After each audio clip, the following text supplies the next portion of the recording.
दोस्त यूपीएससी का जो डिफाइंड सिलेबस है या नॉन डिफाइंड सिलेबस है जो कि पीवाईक्यू के बेसिस पे हमको पता लगता है, वो आपको कवर करना है। और उसमें एग्रीकल्चर भी आता है, उसमें एनवायरमेंट भी आता है। तो वो सब चीजें जो मिसलेनियस है, इंटरनेशनल रिलेशंस भी आता है। ऐसे सब्जेक्ट्स आपको करके जाने हैं। RTI, right to information act 2005 का, RTE, right to education act 2009 का, ऐसे एक्ट्स को भी हमको पढ़ना है। एटलीस्ट बेसिक इन्फॉर्मेशन इन एक्ट्स के बारे में, इनके प्रोविजंस के बारे में हमारे पास होनी चाहिए। लास्ट ईयर्स के कुछ पेपर्स आपने देखे होंगे, मिलेट से रिलेटेड क्वेश्चन था, रबी क्रॉप से रिलेटेड क्वेश्चन था। तो एग्रीकल्चर बेस्ड 3 से 4 क्वेश्चन, समटाइम्स 5 क्वेश्चंस भी देखने को मिलते हैं, लेकिन स्टूडेंट, सीएपीएफ वाला स्टूडेंट एग्रीकल्चर को कवर करता है। 5 दिन से डिले नहीं करना है। आप इसमें 5 दिन से डिले कर रहे हैं तो फिर आपका सिलेबस कवर नहीं होगा। डेली बेसिस पे कुछ ना कुछ पेपर 2 का लिखना है, आधे घंटे मैथ की प्रैक्टिस करना है डेली बेसिस पे। आपका एग्जाम नहीं रुकेगा अगर आप इस प्लान को फॉलो कर लेते हैं तो।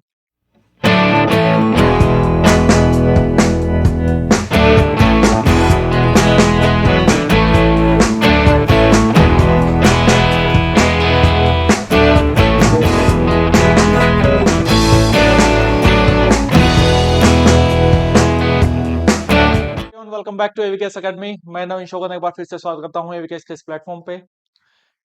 इस वीडियो में हम डिस्कस करेंगे 150 डेज स्टडी प्लान के बारे में और कुछ बेसिक बातें जो सीएपीएफ के बारे में आपको पता होने चाहिए, कि जैसे कि इसकी नोटिफिकेशन कब आएगी, आप कब आपका एग्जाम है, और नंबर ऑफ वैकेंसीज कितने एक्सपेक्टेड है, सेफ स्कोर क्या होना चाहिए, जो सोर्सेज हैं वो क्या फॉलो करना चाहिए, और सबसे important how to make balance between paper 1 and paper 2।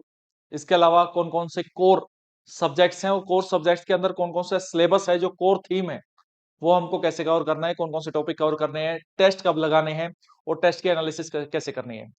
तो स्टूडेंट के माइंड में सीएपीएफ रिगार्डिंग जो भी डाउट्स रहते हैं उनको रिजोल्व करने की कोशिश करेंगे इस वीडियो में। चलिए वीडियो को स्टार्ट करते हैं। सबसे पहले यू मस्ट नो कि आपकी नोटिफिकेशन 5 मार्च को रिलीज होगी यूपीएससी द्वारा।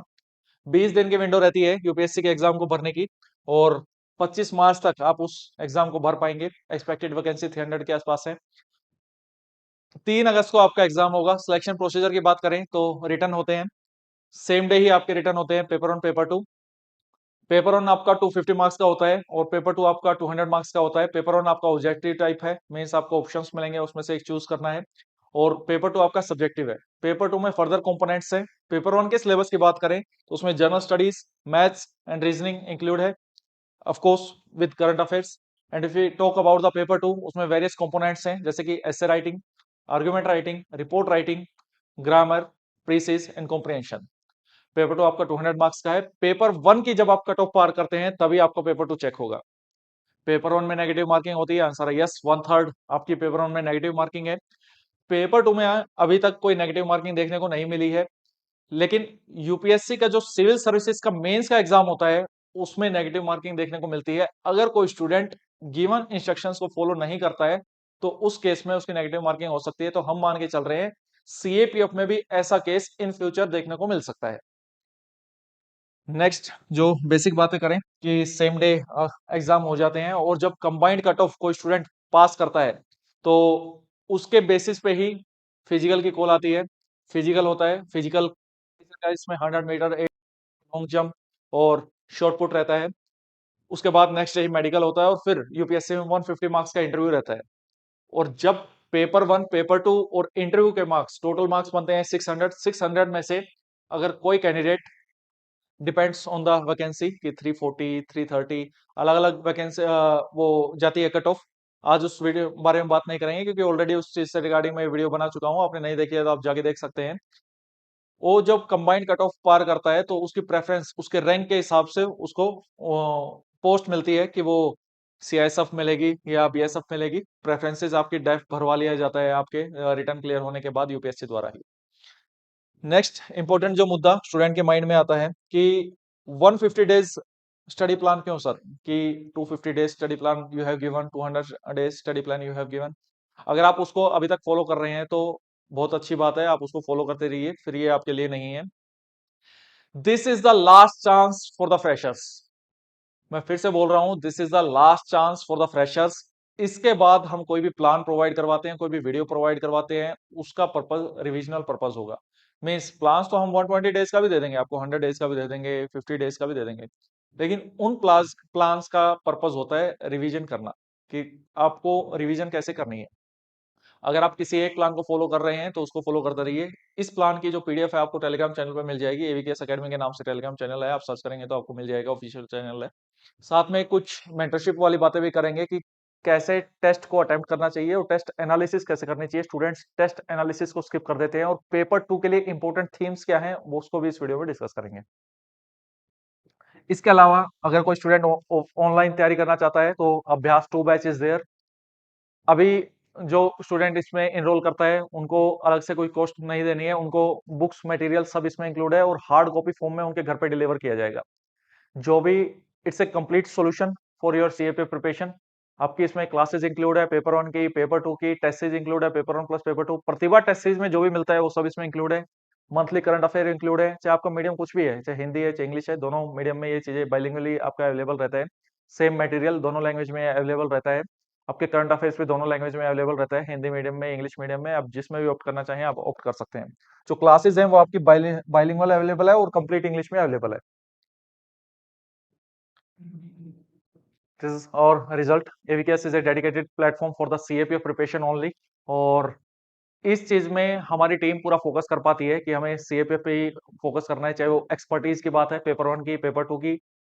स्पेशल जो चीज है कि हर सब्जेक्ट के लिए अलग टीचर अवेलेबल है और वो टीचर अपने पर्टिकुलर सब्जेक्ट में एक्सपर्ट चाहे। और पेपर 2 की केवल एकमात्र ऐसी एकेडमी है पूरे भारत में, और बहुत proudly we can say that कि पेपर 2 में टोटल 3 मेंबर्स आपको टोटल डील करते हैं, एसए, आर्गुमेंट, रिपोर्ट राइटिंग, और जो आपके अदर कंपोनेंट्स हैं इनके लिए। मैं खुद इसमें पढ़ाता हूँ, एक्स असिस्टेंट कमांडेंट विनय इंग्लिश सर इसमें पढ़ाते हैं और शशांक सर इसमें पढ़ाते हैं आपको। तो अगर आप इनरोल करना चाहते हैं तो इसमें कर सकते हैं, नहीं तो अगर आपने सेल्फ स्टडी कर ली है चीजें खुद से, आप लगता है कि मैं फॉलो कर लूंगा सर इस प्लान को, तो आपको फिर ये कोर्स में ज्यादा ध्यान देने की नीड नहीं है, आप खुद से अगर कैपेबल है उस चीज को। लेकिन आपको लगता है कि एक हेल्पिंग हैंड की नीड है, चीजें अच्छे से कवर हो पाएंगी, मैं जल्दी चीजों को कवर कर लूंगा, then you must enrol in this batch. क्योंकि चीजें ऐसी भी नहीं है कि आप अफोर्ड ना कर सकें, और it is a one stop solution for preparation. Interview coverage वो सब चीजें इसमें इंक्लूड रहती हैं। और दोस्त, सबसे मेन चीज रहती है अकाउंटेबिलिटी, कि आप अकाउंटेबल रहेंगे खुद के प्रति, कि मैं ये चीज ऐसे फॉलो कर सकता हूँ। आपके मेंटर आपको अकाउंटेबल रखेंगे कि अब आपको ये प्लान फॉलो करना है, अब आप इसके लेक्चर कर लीजिए, अब आपको ये टेस्ट लगाना है, इस टेस्ट में नंबर नहीं आ रहे तो आप इस तरीके से अपने नंबर को बढ़ा सकते हैं। आप अपनी कवरेज कैसे बढ़ा सकते हैं उन क्लासेस में, ऊपर ऊपर से नहीं, ऐसा नहीं है कि कोई पीडीएफ खोल के दे दिया और ठीक है ये पढ़ा दिया, ये लिखा, ऐसा नहीं पढ़ाता है। यहाँ पे हर सब्जेक्ट में जो टीचर है वो इतना एक्सपर्ट है कि आपको विदाउट पीडीएफ पूरा सिलेबस कवर करवाता है, और आपकी प्रॉपर डिक्टेशन होती है और क्लास नोट्स बनते हैं। और वो क्लास नोट्स आपके लास्ट में 50 डेज में, 60 डेज में रिवीजन पर्पज में बहुत ज्यादा हेल्प करते हैं। This all about the batches. और एक्स असिस्टेंट विनय इंग्लिश सर की गाइडेंस में आप पेपर 2 में एक्सपर्टीज हासिल कर सकते हो। और paper 2 is all about practice यार, कि आपको चीजों को प्रैक्टिस करना है। आप किसी कोर्स में एनरोल करें ना करें, सबसे ज्यादा जरूरी है टेस्ट लगाने। एवीकेएस से बेहतर, प्रतिभा टेस्ट सीरीज से बेहतर शायद ही आपको कोई टेस्ट सीरीज मार्केट में मिलेगी। You must opt Pratibha test series. Pratibha अगर कोई बेस्ट स्टूडेंट है तो ऑफकोर्स उसमें एनरोल रहती है, अगर आप बैच में नहीं है तो मोस्ट रिकमेंडेड टेस्ट सीरीज है। क्यों? क्योंकि 50 प्लस टेस्ट इसमें इंक्लूड रहते हैं, साथ ही टेस्ट की एनालिसिस आपको प्रोवाइड करवाई जाती है। इसमें पेपर 2 के टेस्ट रहते हैं, उनके सारे टेस्ट इवेलुएट होते हैं, आप अपने मेंटर से बात कर सकते हैं, दिल्ली सेंटर पे आके मिलना चाहें तो मिल सकते हैं। इसके अलावा मंथली करंट अफेयर्स आपको कॉम्प्लीमेंट्री उसमें प्रोवाइड करवाए जाते हैं। तो this all about the Pratibha test series.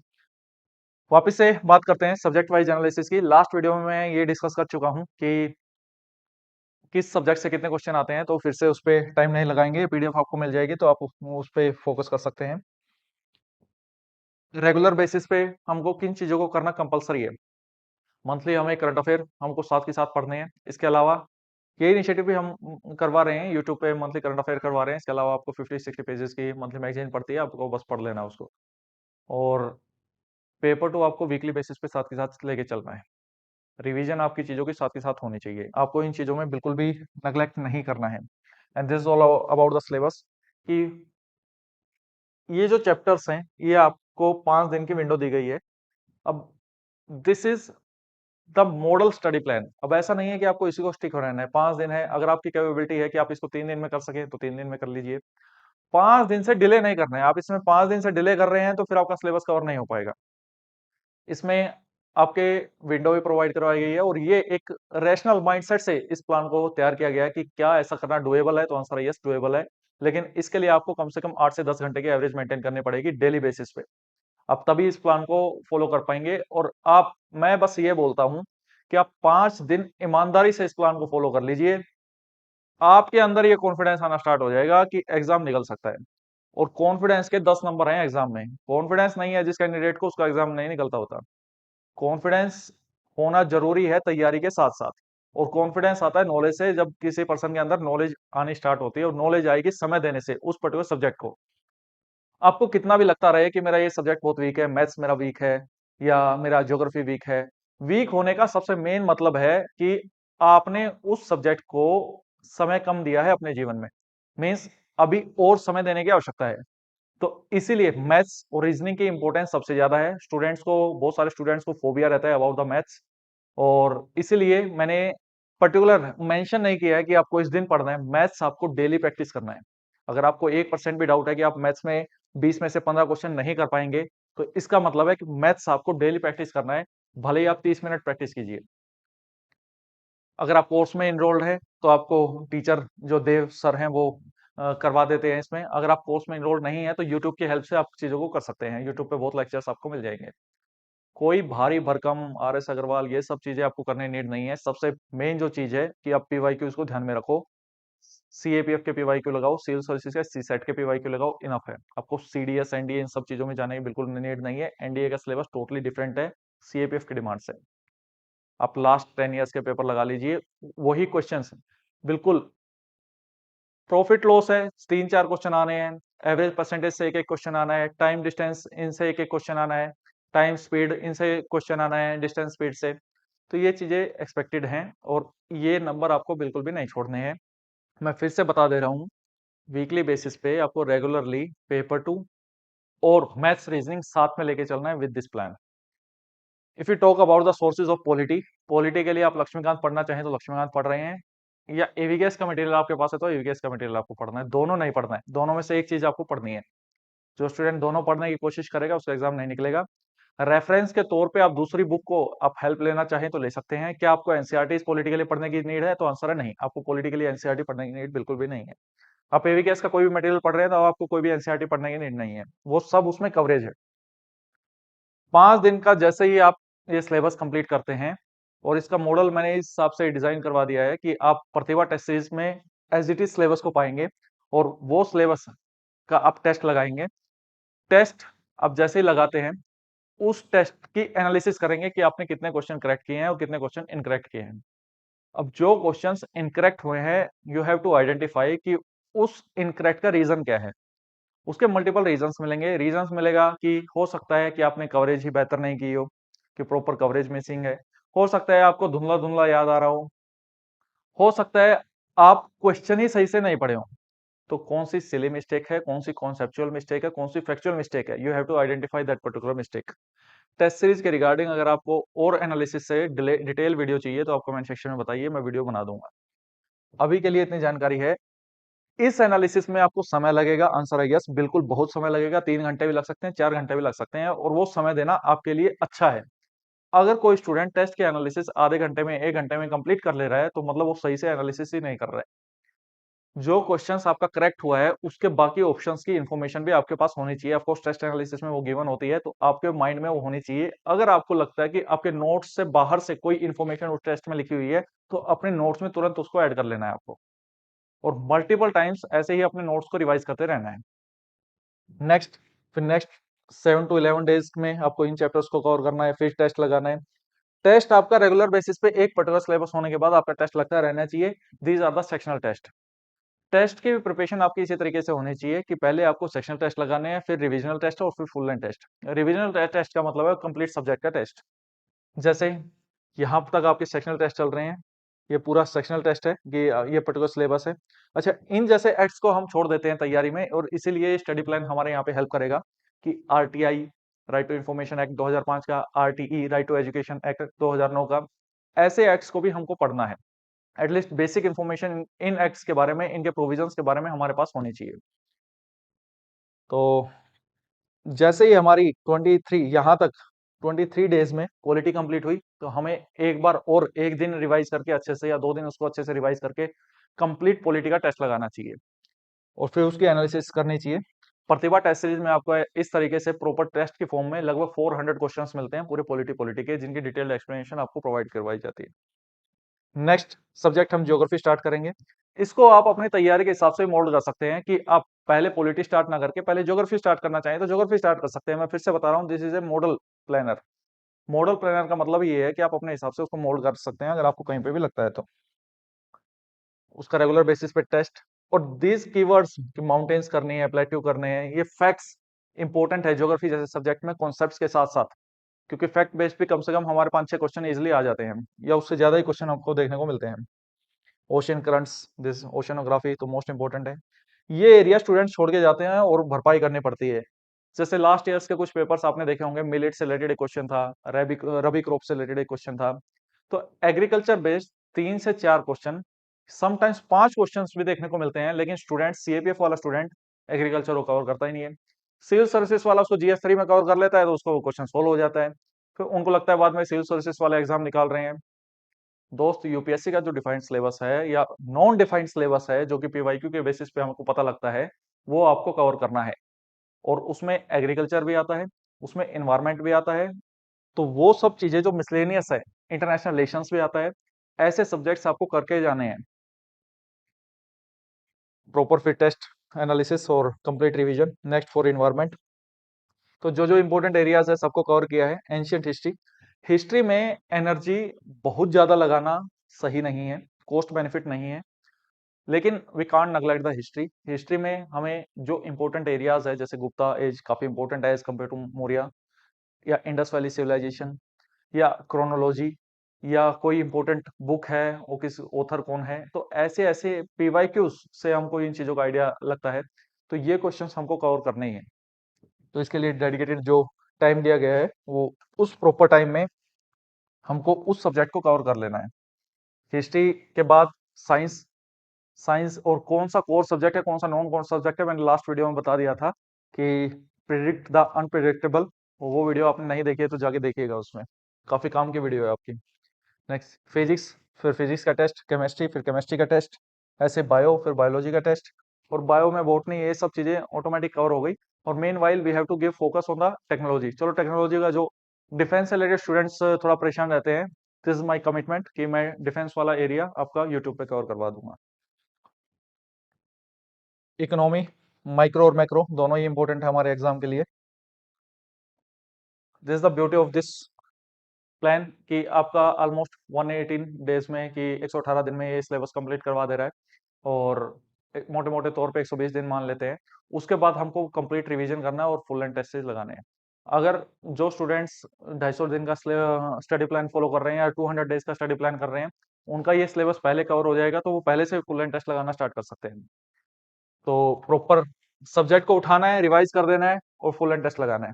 ऐसे सब्जेक्ट को तोड़ते हुए चलेंगे और कम से कम आप पाएंगे कि सिलेबस, जैसे पॉलिटी हमने कवर किया फिर टेस्ट लगाया, फिर पॉलिटी कवर किया फिर टेस्ट लगाया, सेक्शनल सेक्शंस की बात कर रहा हूं मैं। ऐसे में एक पॉलिटी तो आप बुक से कवर कर रहे हैं, और एक बार पॉलिटी आप टेस्ट की फॉर्म में कवर कर रहे हैं, और लास्ट में फिर से आप रिविजनल टेस्ट, रिवीजन करके रिविजनल टेस्ट लगा रहे हैं, तो 1 महीने में 4 बार पॉलिटी आप कवर कर ले रहे हैं। उसके बाद से फिर से यहाँ पे हम पॉलिटी कवर कर रहे हैं, ये 5वीं बार हो गया। और नेक्स्ट टाइम फिर से आपको यहाँ पे रिवीजन पे फोकस करना है कि अगर आपको लगता है कि मेरा ये सब्जेक्ट वीक है, तभी आपको उसको समय देना है। अदरवाइज वो एफएलटीज जब आप रिवाइज करना स्टार्ट करेंगे, या अपने टेस्ट जब रिवाइज करना स्टार्ट करेंगे, तो ऑटोमेटिकली चीजें रिवाइज होती जाएंगी। अभी के लिए आपको ये बिल्कुल भी बोदर नहीं हो रहा है, मुझे आर्टिकल्स याद नहीं होते, मुझे नंबर्स याद नहीं होते, मुझे अमेंडमेंट याद नहीं होते। आप मल्टीपल टाइम्स चीजों को पढ़ते तो जाइए। अरे ईमानदारी से 1 हफ्ता पढ़ के तो देखिए, चीजें अपने आप समय के अकॉर्डिंग ही एडोप्ट होती है, याद होती हैं। डेली बेसिस पे कुछ ना कुछ पेपर टू का लिखना है, आधे घंटे मैथ की प्रैक्टिस करना है डेली बेसिस पे। आपका एग्जाम नहीं रुकेगा अगर आप इस प्लान को फॉलो कर लेते हैं तो। इसके अलावा if you talk about the current affairs, current affair के रिगार्डिंग स्टूडेंट्स को बहुत इश्यूज रहते हैं, तो उसके लिए भी रिविजनल प्लान हमने दे दिया है, और प्रॉपर ये यहाँ पे मेंशन किया है कि मैथ्स एंड रीजनिंग आपको डेली बेसिस पे करना है। If about the paper two tips, these are the important themes, ये आपकी कवर करवाई जाती हैं। लाइव सेशंस होते हैं विनय इंग्लिश सर द्वारा, और इनका कंटेंट है वो मैं प्रोवाइड करवाता हूँ। बाकी इन सारी थीम्स को पेपर टू की बुक में कवर करवाया जाएगा, जो आपकी पेपर टू की बुक अप्रैल में रिलीज होगी। एंड अपने हिसाब से आप इसमें ऐड ऑन कर सकते हैं planner. This all about today's video. फिर भी आपको कोई डाउट आप गिवन नंबर पे कॉल कर सकते हैं या आप कमेंट सेक्शन में बता सकते हैं। मिलते हैं नेक्स्ट वीडियो में। जय हिंद।